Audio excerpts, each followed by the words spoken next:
Hello and welcome to the Not My Job Pod. I am your host, Emily Gant, and today I am joined by my friend Nam, who does a number of things here in Berlin, but was also one of my first friends in Berlin and one of the OG Berliners as well, born and raised here. That's right. I was the flatmate of you, Emily. I think we met through the wiki. Some of you might already have seen it through some reels of you, I guess. Yeah. So I was living next to you for a couple of months, maybe a year, I think, right? Yeah, I think it was like a year. Yes. So I Yeah. really got to know you. And back then also had a different job background. Yeah, that's true.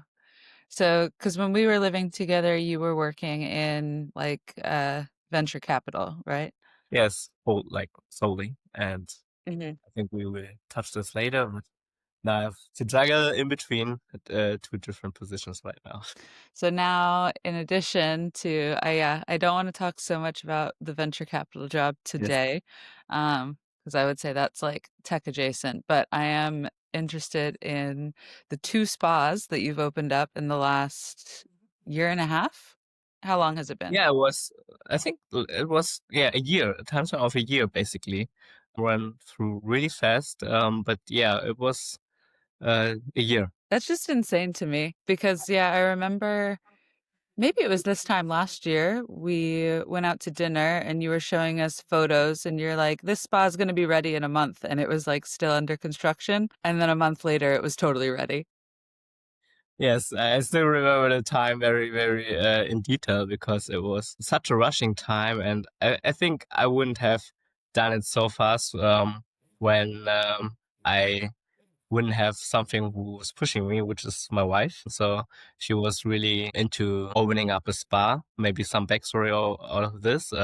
She lived in Vietnam for her whole life and flew over to me, and we're now living together. And basically, she created her own job, which is being a spa owner. And she didn't want to stay unemployed, of course. So she wanted to do something, and I wanted to help her with that. So I really had some kind of extra ambition to open it really fast and find a spot. And she was basically ready to do it. But of course, she hadn't on her mind how maybe tedious the process in Germany would be to open such a spa. Just starting with documentation and all the bureaucracy. So she was really pushing me because in Vietnam it would be really easy, I think, just to open a location. You just have to talk to a vendor and you basically start. But here it is a tedious work of planning, and you had to juggle by basically both worlds, which is like the very fast approach in Vietnam and the very, well, I would say cautious and slow approach in Germany. But yeah, I was happy that we managed it somehow, that we opened it within a year, basically. Yeah. Yeah, that's so fast because I remember, because that was the reason you moved out of our WG was Loy moved Yes. to Germany. And then obviously you didn't want to live with the roommates anymore. I would like to. I mean, the flat had enough space for all, but yeah, I think it was a new chapter for me as well. So my wife came over, so we had a new flat and everything was new basically. So I really start kind of a new chapter for myself as well. Yeah. Yeah, yeah. And the spa as well is named after her, right? Leloy Spa. Yes, the first one is kind of a mix of her name and the second business owner, which is Lee. So we came up with this really easy name. Was I think a process of like a day and a night to come up with this name, and I think it was also something which is easily pronounced for the European and German customers. So we came up with Leloy. And the second one, which is Ding An, this was basically her own idea, which is a Vietnamese word, stands for like inner peace. So she wanted to decoupling from a brand or personal name to have like a kind of, yeah, something different, because I don't know if you see like most Vietnamese shops or restaurants, for example, and spas as well, they always put their name in it. So they're very proud, of course, of their own business, but we wanted to decouple a little bit and be more the European way, to have something like a brand name. That's fair. Though honestly, if I ever open a business in Berlin, I'm putting my name in it. So I get that. But your first or second name? Yeah, I don't know yet. I don't know. I haven't opened the business yet, but yeah, I am curious though. So I'm guilty because I haven't actually had a massage there yet because I was talking about this, I think with Lara, that we were like, is it weird to go and then like have Lloyd massage us? Because like we're all friends. It I don't depends. I know. mean, I have many friends who already went through it and they really enjoyed it. It's both ways because Ella is always happy to make my friends happy or her friends happy. So that's always I think a treat for both because you know you're in good hands, and then the other way you know the person already through friendship.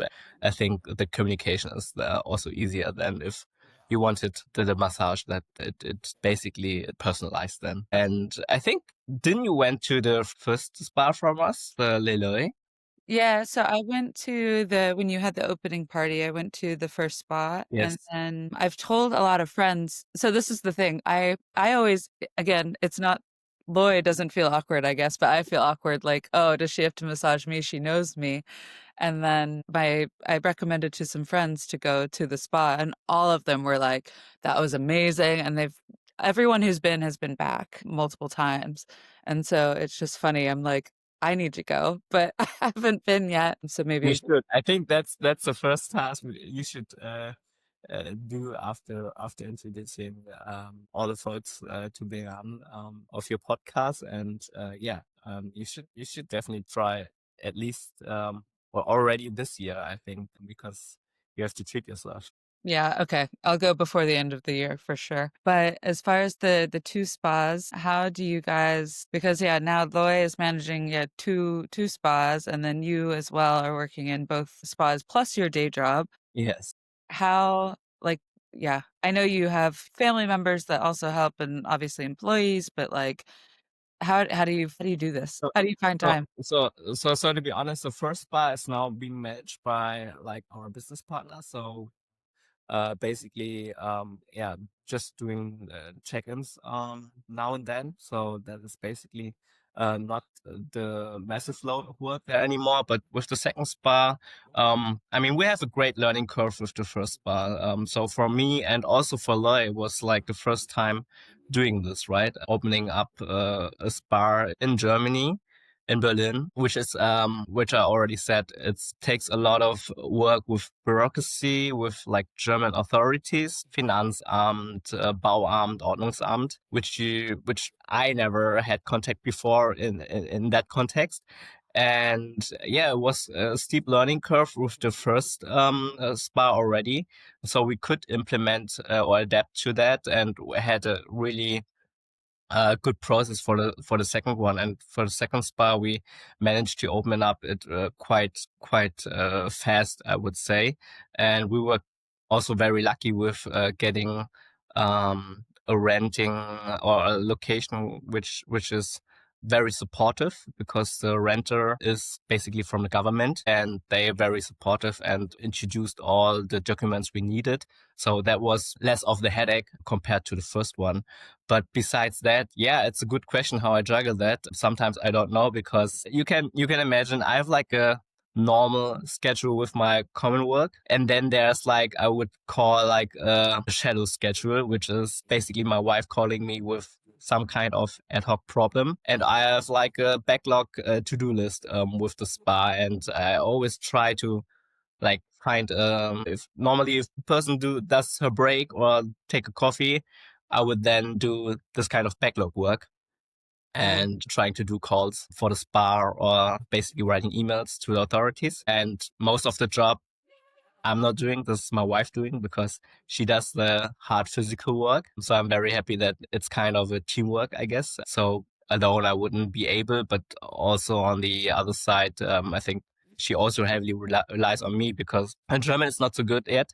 So all the communication with authorities, etc., writing emails, writing letters, writing to business partners, I'm basically doing it, and also all the marketing, etc., I'm also doing it, which is kind of I mean, it does not feel like work because I learned so much from that. So I came from the field of business and finance. I have nothing to do with spas. I have nothing to do with marketing, and also I have nothing to do with SEO or something like that. So that was more kind of a learning curve for me. And also these tasks are very interesting for me because I learned so much. I gained so much from that, also from my like personal work.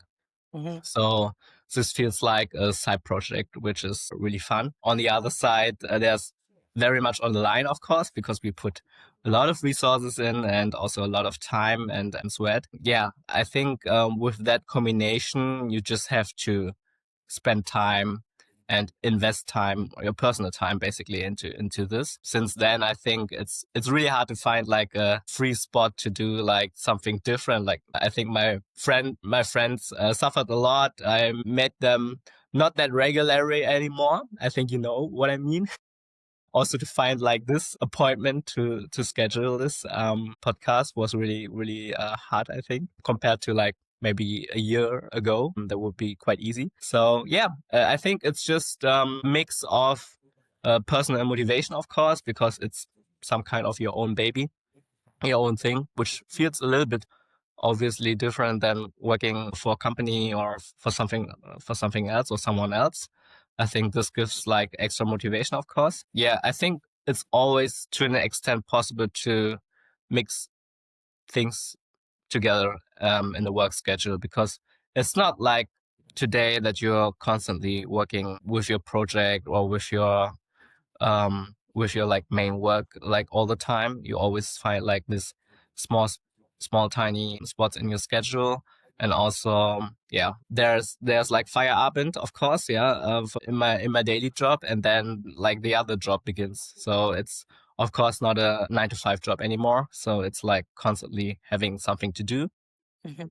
which can be fun, which sometimes is not fun, talking about bureaucracy, talking about yeah, like stuff popping up which you don't expect. So this I is would very interesting. I would like to know, yeah, I have a ton of questions, but like for example, another friend of mine who owns a business here in Berlin, I was like, what would you say to someone who is trying to open a business in Berlin? And she said, don't. And I'm thinking to myself, I was like, wow, that's not very inspirational. So, but yeah, it just sounds like the bureaucracy of it all is Yes, crazy. yes. And so I I think guess for you, you're a native German speaker, so like it's a little bit easier, but is it like how much time is spent on bureaucracy? too much, I would say. I think, yeah, the German helps in a way, of course, because you understand what they want most of the time. Because, yeah, bureaucratic German is like a different language. So sometimes you don't get what they want, but it helps, of course. Yeah. I think as a foreigner, you're like overwhelmed with all the letters and what they what do they want from me? I just want to like open up a small business, right? And there are like so many things to worry about then. But it helps in that way that I think I already like kind of know the rules somehow, and also the like the legal framework in Germany. So when to feel something, when maybe you can like wait for answering such a letter, for example. So in that regard, it helps also. And also I think I totally understand the answer of your friend. I mean, it's so overwhelming and it can be stressful if you let it closely to you. And I think what is important when you do such a step like opening up a small business in Germany or in Berlin is that you have to expect that a lot of authorities demand something from you, and you don't have to. So I mean, you don't have to stress yourself that you have to answer, for example, immediately, right? I mean, that's something which maybe in the context of work, you get like a task, you have to do it immediately, right? I mean, that's how the normal work would work.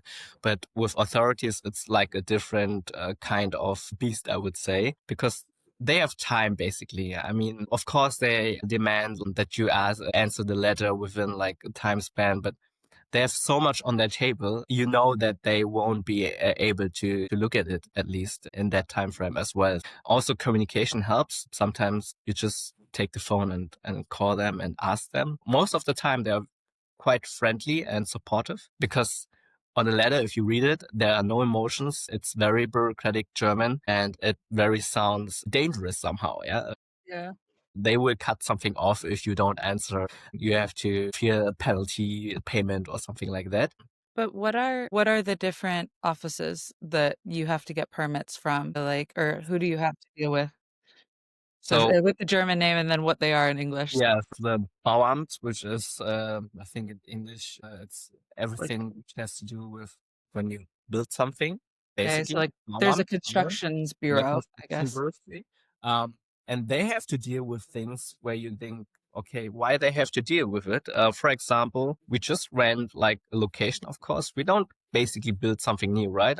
Don't clear the structure, or we don't build new walls or something like that. And still they have to get like a kind of a Bauantrag, which is yeah, to like a paper where you line out like basically everything which you want to put into the shop or change within the location. And with the new bar, for example, that had a little tweak, for example, because it was used as a normal, I think, normal shop where they sold clothes back then. And for that purpose, it was allowed to be rented, right? And now that you put, or you want to put a spa in, or for example, if you want to put a restaurant in, you have to repurpose it's called Verwendungszweck. So you have to repurpose the location for that.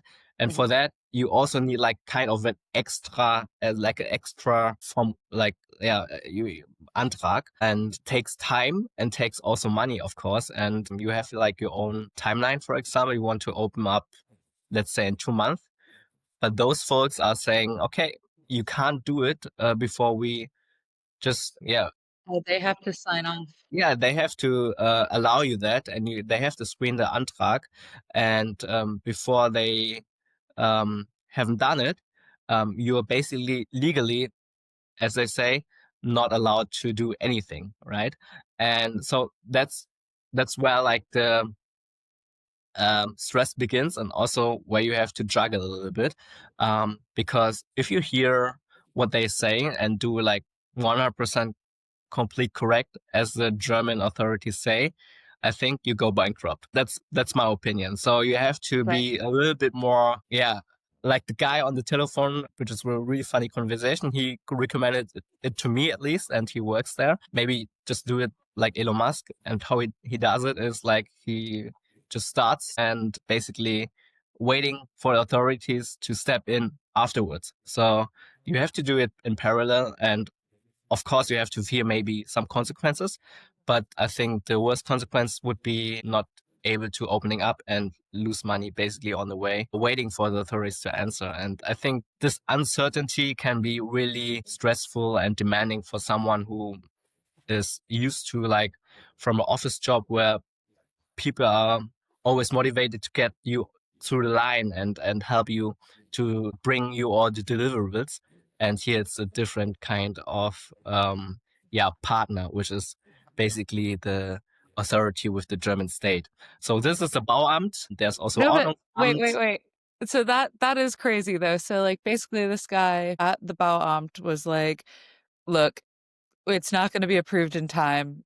Yes. Ask for forgiveness, not permission. Choose a risk. That's But kind of always at your own risk, right? I tightrope. mean, those people are very concrete. So they don't recommend you like, I would do it that way. They just say you can do it that way, but it's at your own risk. And then you have to think, okay, do I take the risk or not? But if you're not taking the risk, then of course you have other problems, which is you pay the rent, for example, and can't open the shop and have to wait until some person at the authority is done with your Antrag, which can be, of course, nerve.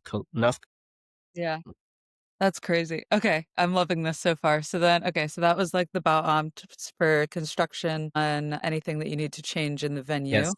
And then you said Ordnungsamt was the So next one? yeah, so the Bauamt is basically the main authority you have to communicate through. But yeah, the Ordnungsamt is basically responsible for taking the Anmeldung, for example, that you want to open up a small business. So that's basically just the authority where you give a notice, hey, we're here, that's our name, that's what we want to do. And they give you like the permission, which is, yeah, most of the time not such a problem. But they will say then, okay, if you want, for example, to put plants outside of your shop or something on the street, or like you want to change something in a public space, you have to communicate through them and ask for permission. And it starts really with small things like putting up like a shield, like your logo on your own on your own shop. Start with that. So Did you have to ask permission for those flowers that went out front, like the really pretty yes, bright? yes, we have to. Yeah. Really? Wow. Okay, that's crazy. So you can't decide on like a random Tuesday, I'm gonna put these really nice flowers out front I mean, and you could also do it like and as a previous example, maybe like 2 years, 3 years pass by and nothing happens.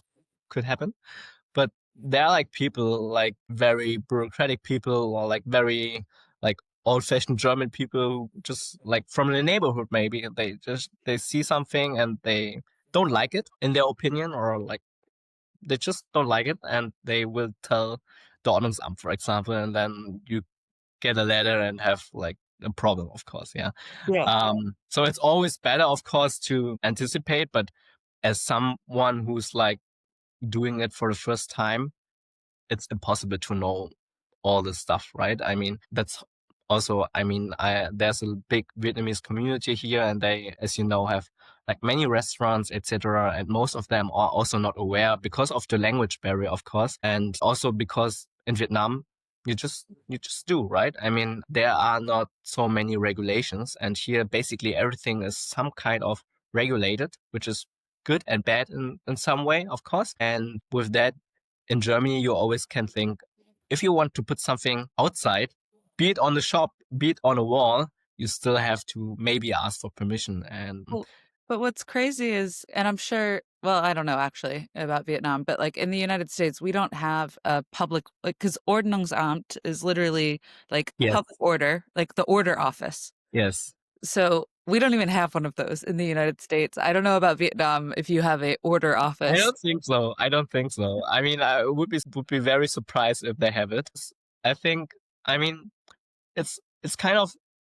I understand the thinking of the German authorities behind that. I mean, everything is safe for the public space. I mean, you can't put something on the streets where like a grandmother or a disabled person could have a problem with working over that or something like that. But it becomes like a nightmare sometimes for business owners because you know the just the normal thing and you want to put like your advertisement on like really next to the shop or something like that. And I mean, this is like normal human thinking. Okay, I would put it somewhere where like nobody is, that people can walk through and there's no problem with some kind of, that, you know, that's Yeah, such an easy thing, I would say. And they don't basically trust you. So you have to really thoroughly describe where you would like to place this advertisement shield. And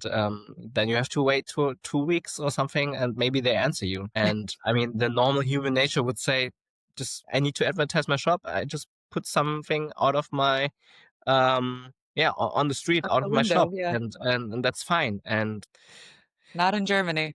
sometimes you feel like they're creating problems where there are no problems, right? I mean, I always ask myself, man, they have to do such a ton of work with so many things. Then, I mean, I think especially in Berlin, if you say, okay, there's always something opening up, and if they would follow all the rules, I think they would think and work at those authorities. Yeah, I think, yeah. Well, I remember when the first spa was opening up and we went yeah, out to dinner, you were talking about how you felt like you were like this was like the big pull between because you grew up in Berlin, yes, and but then your family's Vietnamese and moved here from Vietnam before you were born, and you were like, I feel like the two parts of my culture are just being pulled in either direction of like all this bureaucracy versus the other side of the family, like more just like we're gonna get it done.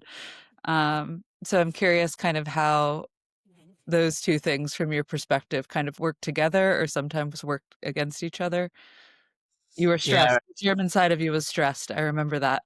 yeah, there's always the German side, which is stress, and then there's also like the Vietnamese one, which is like trying to calm the German one down, because in the end, as you said, everything will basically work out. So you have to calm yourself down in that regard. And I think with the like Vietnamese DNA, which I have, and also I saw it with my parents because they were like self-employed the whole life. I saw the up and downs with being self-employed, I think, and that's why basically my main job is not being self-employed. So that's also how I was raised up. Yeah, so they always wished for me a different future, not to be constantly stressed with work, because being self-employed means you can't let the job end at the office door or something like that. I mean, of course, nowadays it changes a lot also with office jobs, of course. It's not like the classic 9 to 5. You always have like your to-dos and deliverables in your brain, right? I mean, but still, I think it's a different kind of game when you're self-employed, because things just don't stop. And there's always something to do. For example, with the spa, of course, it's the classic opening hours where my wife is working and opening the wide range of massages and doing all the management with the staff.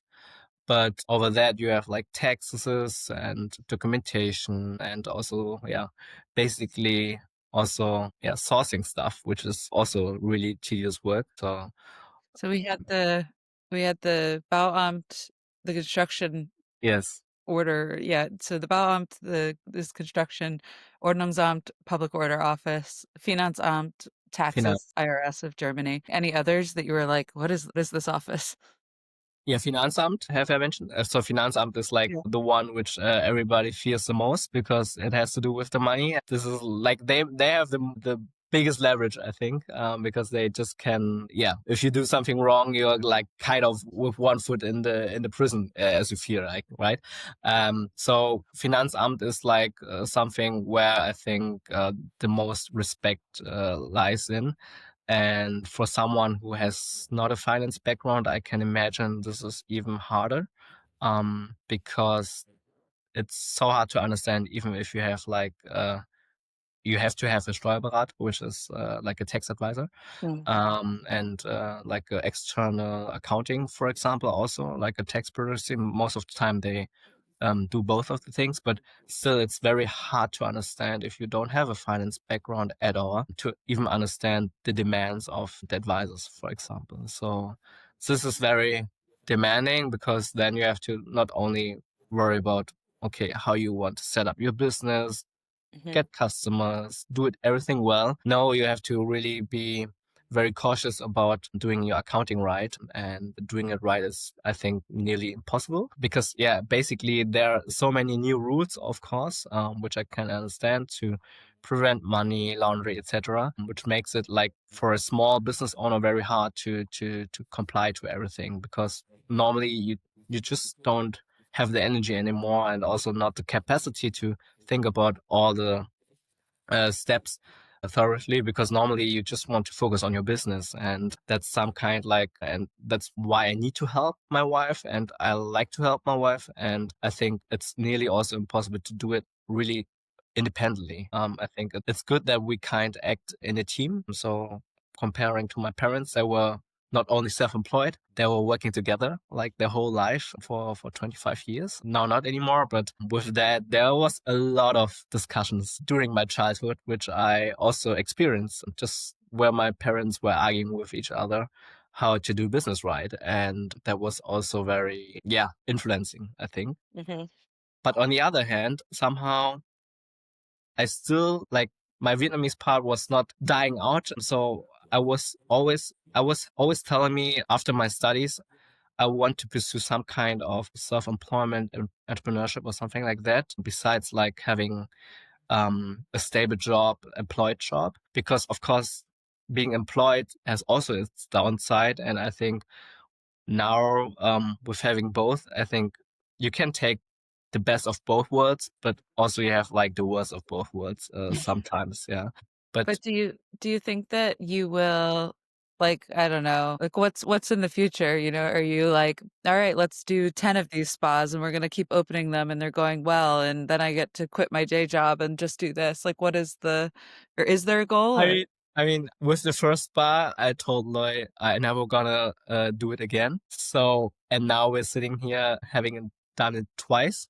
So I can't deny to yeah going towards more. But right off now, I'm very very full with my work schedule with two spas and my daily job. I can imagine like if that goes fine for a couple of years and I see the opportunity that like I would develop more and more towards the self-employed or entrepreneurial a route that will maybe step down from my now daily job, maybe work less or even quit my job, yeah, to try it. Because I think what you gain, of course, with doing it once or twice, you have more confidence in yourself, but also um, you see the things which needs to be done, and the fear is a little bit less, even though it's always um, yeah uncertain if the new project or the new spa or the new business would be successful. So even though we had such a steep learning curve with the first one and also applied that learning to the second one, and you always have your own gut feeling, of course, you will in the end never know if that will play out or not. And even now I can't say for sure if the customers come in like they used to, right? You always have the fear maybe we're doing something wrong or the customer opinion changes and then it's not running well anymore. There's kind of the constant fear of doing it not right. And I think even though you have this kind of learning curve, um, and you want to expand and opening up more shops, that fear will always stay. But the fear of execution risk, etc., that goes down. Yeah, so I think I'm very confident of opening up more shops if I would have the time and like the psychological capacity for that. But besides that, yeah, you have to answer the question if you can handle the extra fear of, yeah, basically going, yeah, expose yourself more to risk. Mhm. Um, and that's kind of a personal or personality question. I think Does some it definitely persons can deal very good with risk or extra risk, and some do not. And how long does it take? I mean, every business is obviously different, Yeah. but, like, my friend said it took her a year before she was like, "This is profitable." Like, how long was kind of with all the fees and the taxes and the rent and the A year is very good, I would say. So a year would be, in my opinion, like best case. Of course, there are like 6 months if it runs very well, but then you have to ask yourself, okay, maybe you should have invested a little bit more in marketing or something like that, because in the end you have to invest like getting customers, right? I mean, in every business, it's the same, I think. If it's a restaurant, if it's, yeah, accounting a studio or something like accounting office or a spa, Mhm. I think you have to get customers first. And with that, you have to invest in all the stuff where you attract customers and which starts with, yeah, buying plans, for example. Yeah. Mhm. Make it attractive, but it ends with social media campaigns and paying extra for agencies, for example, which might push you in social media, etc. So this is like extra costs which you maybe don't have in your original business plan, which can of course slow down a little bit your road to profitability. But 1 year is, think, a quite reasonable time estimation. I think it's also okay if it takes 2 years. Yeah. But, I mean, that's a huge barrier for a lot of Yeah. people, like, if you wanted to start a business by yourself, you probably can't then, like, because you said I it's mean, easier in a I team. mean, in the 1 year and 2 years, the underlining should be still like you're paying yourself kind of a normal salary, right? I Mhm. mean, it's not that like in the time span of 1 or 2 years you don't earn anything. So you can still manage to pay your rent or buy your food. Mhm. Um, but of course, it helps if, for example, I have a stable income, which helps lawyer myself, of course, to rely a little bit on that. So it's not everything toward like focused towards the self-employment. Yeah. That helps a lot. I think with people who put everything on a line, and towards the self-employment, that's a totally different, yeah, level of risk and fear, I think, which I think for myself right now couldn't follow. I mean, Yeah. I think that kind of risk level I wouldn't tolerate at the moment. Yeah, for me personally. Yeah. No, it's super interesting. But on the other side, I mean, I really respect all the people who just put everything on a line and make it happen. Sometimes they don't have another opportunity, and maybe that's also one way to see it. If you have like plan B or like a backup always, maybe you put not too much on a line then also like and if you put everything on a line, the effort and the time and yeah, focus is maybe also a little bit different than, which is also good for the business, but sometimes not good for yourself. Yeah, yeah, that makes sense. I am curious though, because you grew up, shifting gears a little bit, you grew up in Berlin, but now, because now I'd say you're staying in Berlin, right? I hope. That's kind of Yeah, the, me too. yeah. You've got two businesses here, growing family. So what was it like for you though, growing up as like, I guess, is that considered second culture? No, third culture? Second culture, kid. I think I always second. forget what it's Mhm. called when your parents are from one place and then you live in another. So in Vietnam, there's like a specific term for that. It's called the Kieu. So if you're born and raised by like original Vietnamese in a different country, so yeah, I would say it's second, right? Or Second wave, yeah. I don't know. How was how it was, you ask? Yeah, how was it? I mean, I guess that's kind of a weird question about somebody's childhood, but like Berlin as a city, I think is just so interesting because Yeah, the I think history in the 90s. Berlin made it quite easy for me, I would say, because I think it would be different if I would have grown up in a smaller German village, which is more German, because Mhm. Berlin is not Germany, which I got to use. I learned that in my studies, basically, because for me, always Berlin equals Germany. But when I had a time where I moved to Munich, for example, for my studies, or was able to move out of Berlin, I saw a different Germany, which is not Berlin. So Berlin is very international and open-minded in that regard. And not to say that like, other parts in Germany are not open-minded, but I think Berlin, it's okay to be very different, and they don't immediately ask questions because you're different. So because it's well accepted that everything in Berlin is kind of different. And when I grew up, I always went to schools where like the percentage of immigrants were quite high. So I had classmates from all over the world already in primary school. So they were coming from East Europe, Poland, Russia,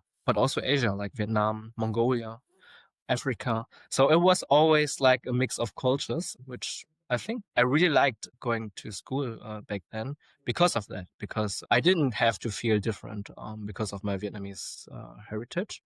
Mhm. So it was always like, yeah, I'm just like all the other guys, just from another part of the world. And also for the Germans, I mean, they really liked it, I think. They were such an international kind of class.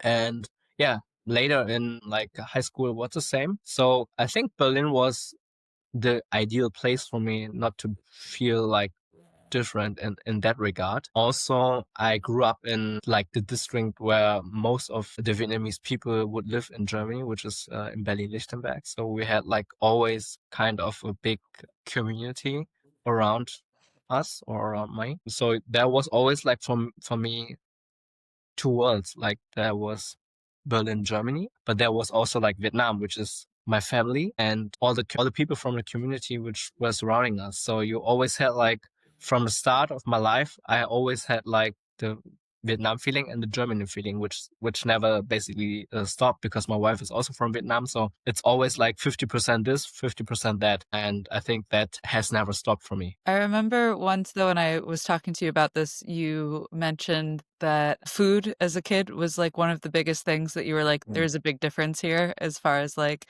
sharing or inviting people for like staying for food. Can you tell me a little bit more about that? I do just find that super interesting. I mean, food sharing culture. I mean, that's well known. I think. I mean, we love to share food. We love to eat food. I think food is kind of also a way of communication for Vietnamese people. Also for it's very rooted in our culture, I think, because first of all, my parents lived through war times, for example, so during the Vietnamese War or the Vietnam-US War. So that was like a time where you always have to fear not to have enough food. And my family has a lot of siblings and it was basically a big family and you always have to feed like a lot of people, right? It's not like a family of three, but most of the time it was like 5 or 8 or 10 people. And yeah, there was always kind of a shortage of food. And with that, it comes the emotion with food comes quite positive, of course. If there's food, it's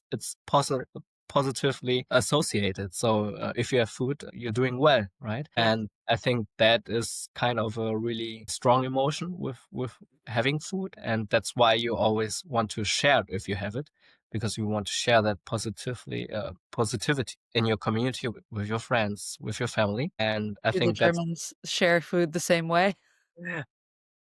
I don't think so. I mean, it changed. I think this is also a Berlin thing. In Berlin, people are like in my circle of friends. I think everybody's sharing. Yeah, I implemented that, but I know.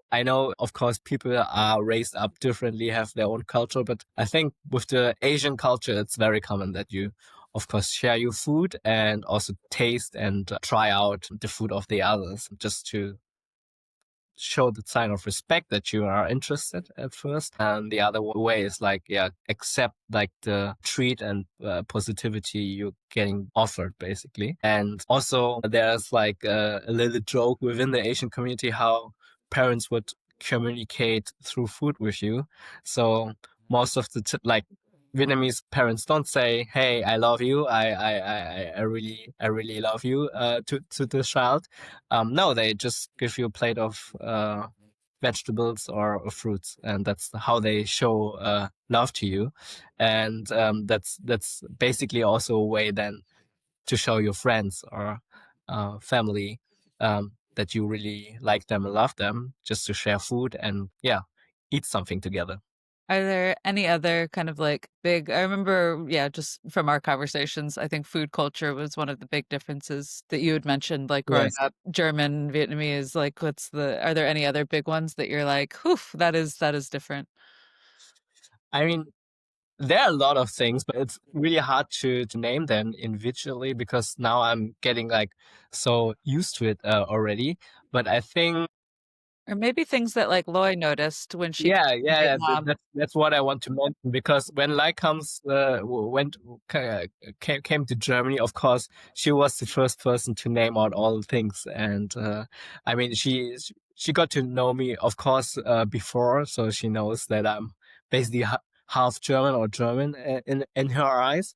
Um, so which is weird, I think, still for her is like how Germans maybe communicate because it's a good thing that Germans can communicate very straightforward and directly. And in Vietnam, maybe you always sometimes think about the things you say twice or even more, and say it in a way where sometimes you even don't get the meaning or the thinking behind that. So it's always kind of saving face and like being very polite in that regard. Yeah, but it can also be very hindering in the communication, getting the message basically. Yeah, so which is really funny because Laura is in that regard more German, and she really likes the German way in that regard and saying things straightforward if she means it. And on the other way, I noticed like, yeah, it's kind of also a problem if you, yeah, for example, if I tell Loy,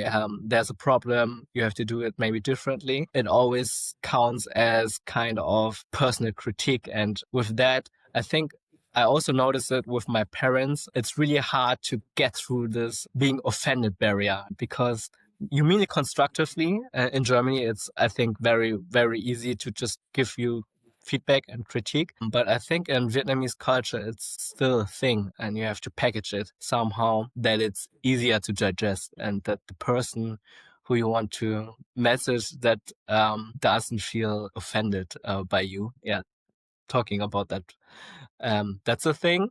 And I mean, yeah, food sharing, of course, and also like paying bills. Yeah, of course, because in Vietnam, sometimes you fight who pays the bill, and you don't think so much about splitting. Yeah, it's more like, hey, you invite me one time, and next time you invite me. But it's not like kind of this of demand, right? You don't have to put everything on a scale. So it's kind of it's within the culture that you really always want to invite the others. So in the end, it will play Even out. out. Yeah, Yeah. even out basically. And I think it's a nice culture to experience because you always feel like, hey, they really want to um, let you experience the food, etc., without like having something in their mind. Hey, you need to pay for this, or in the end, I have to pay for you. So there's always more the positivity in the forefront. So money doesn't play such a big role in that regard when it comes to like sharing emotions, sharing food. Here is more, yeah, I would say regulated. Yeah. Yeah. I think I don't know, I'm generalizing, but not so much with my friend group anymore. We Yes. still fight for the bill sometimes, but yeah, more acceptable to just say everyone's gonna pay for what they had and that was it. But yeah, like for example, my friend wanted to start organizing these like sharing nights and like I love that, but it was just yeah, it's not a very like German thing to go to a restaurant, everyone orders together, you all share all the stuff, and then you split the bill evenly or, take turns paying. And yeah, I think, um, Also, like one of a big thing, I don't know if it's just cultural or if it's maybe just my wife and my family and people I know from the Vietnamese community, but I feel like Germans are very structured. So, for example, you schedule a call, you schedule a task, everything has to have a structure and it has to be known before in the best case. So, if I need something from you, I would say, hey, let's talk about that on Thursday and solve this problem. And the Vietnamese culture is more ad hoc and chaotic, and you have to, yeah. So it's always like, hey, I have a problem. I call this and that person, and I'm gonna solve it right immediately if that's possible. And you don't. It's always a surprise with my wife, for example. So it's not like, okay, the day today looks like this. No, it's like maybe you get like 3 calls, maybe you get 0 calls, but there's always something maybe coming up. And I think that's also a different cultural aspect because I see it with my parents. They don't like structuring things, they don't like putting things in a clear way. It's always a living chaos, but in the end, it turns out to a solution. But as a German, it can be very, very demanding sometimes to live with kind of a chaotic system when you're used to a structured system which you get to know from the early ons during life in school, in university, and in work. yeah, I guess, but that's also has to be somewhat true of anyone going from an office environment to opening Yes. up a business with the help of like me and So yeah, you have to be open to unsolved things, I would say. In my office job, you have a to-do list, and basically, of course, there's always some things which are still on the to-do list, but at least you know that you can do them tomorrow or at least in a week or something like that. With being self-employed, you have to be open to have always something on your to-do list which you can't solve right now, and you have to leave it there because you need it from a different person which is not under your power to influence that. And also that constantly things are moving in and out in the to-do list which are also not under your control. So it's kind of a flowing stages, so you never sit still basically. Yeah. Mhm. Yeah. Well, I think this has been an awesome conversation. Thank you for finally agreeing to this. And yeah, I guess all I can say is that everyone should check out Liloy Spa or Binan Spa. Penang Spa. Binan Spa.